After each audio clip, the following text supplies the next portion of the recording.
Here I have VIVO Y91 and let me show you how to reset settings on the following device. So at the very beginning, let's start by using the home screen. Let's here find and select the settings. From the list of settings we need to scroll down and choose here more settings.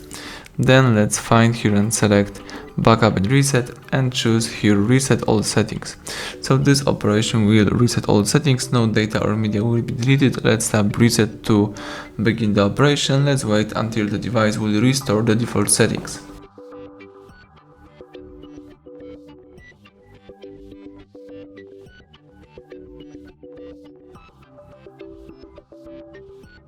Excellent, the home screen pops up, so now you can unlock the screen and start using your device in a normal way. So thank you for watching, please subscribe our channel, leave thumbs up under the video.